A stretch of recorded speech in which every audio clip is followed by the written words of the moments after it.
معزز دوستو، حضور صلی اللہ علیہ وآلہ وسلم کی دور کی بات ہے۔ مسلمان مکہ سے مدینہ ہجرت کر چکے تھے۔ ان دنوں مدینہ میں ایک یہودی عورت نے ایک بچے کو جنم دیا جو پیدائشی طور پر کانا تھا۔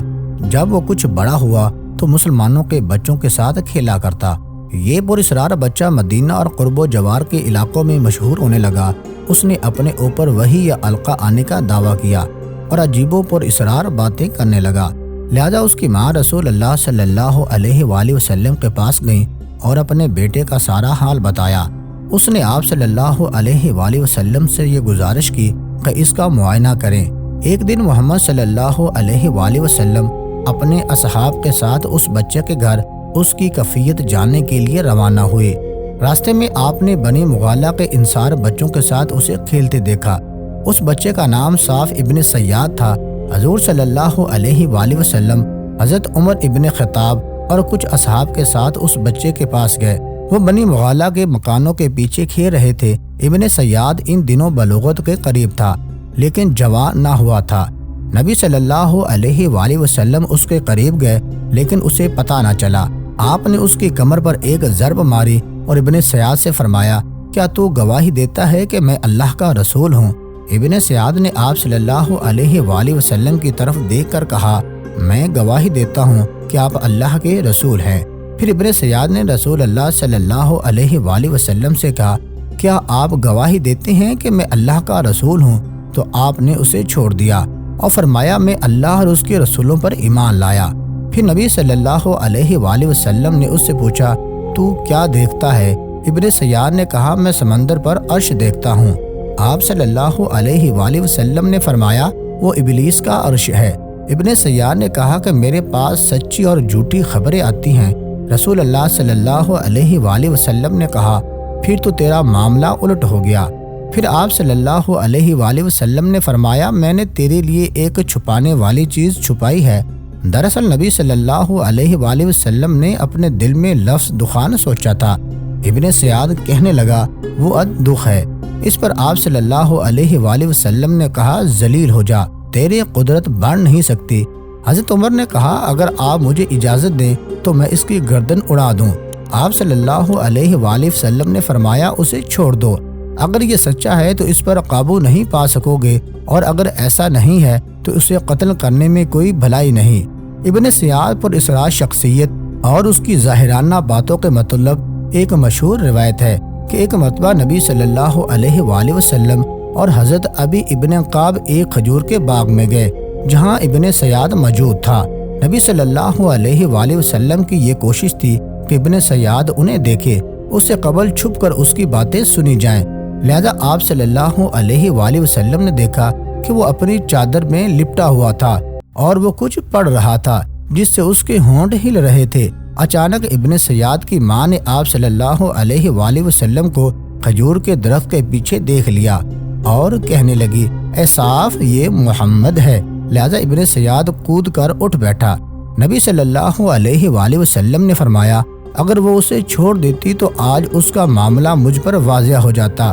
مدینہ کے لوگ کہا کرتے تھے کہ ابن سیاد پر کہانت کا اثر تھا، یا اس کے پاس شیاطین آتے تھے جو اسے عرش الہی کی خبریں دیا کرتے تھے۔ دراصل نبی صلی اللہ علیہ وآلہ وسلم نے ابن سیاد کے معاملے میں سکوت اختیار کیا تھا، کیونکہ آپ کی طرف یہ وحی نہیں کی گئی تھی کہ ابن سیاد کی کیا حقیقت ہے۔ جب کچھ صحابہ کا یہ خیال تھا کہ ابن سیاد ہی دجال ہے، مثلا حضرت جابر بن عبداللہ اللہ کی قسم اٹھا کر کہتے تھے کہ ابن سیاد ہی دجال ہے۔ حضرت عمر رضی اللہ تعالی عنہ حضور صلی اللہ علیہ وآلہ وسلم کے سامنے ابن سیاد کو دجال کہا کرتے تھے، لیکن آپ صلی اللہ علیہ وآلہ وسلم نہ ہی اس بات کا اقرار کرتے اور نہ ہی انکار۔ تاریخی کتابوں میں ابن سیاد کے متعلق یہ بھی آتا ہے کہ ابن سیاد اور اس کی ماں نے بعد میں اسلام قبول کر لیا تھا، اور ابن سیاد لوگوں سے کہا کرتا تھا کہ وہ دجال نہیں ہے، لیکن اس کے باوجود لوگ ابن سیاد کے متعلق شک میں رہا کرتے تھے کیونکہ وہ ہمیشہ عجیب و غریب باتیں کیا کرتا۔ لہذا حضرت ابو سعید خدری رضی اللہ تعالی عنہ بیان کرتے ہیں کہ ہم حج یا عمرے کے لیے نکلے تو ہمارے ساتھ ابن سیاد بھی تھا۔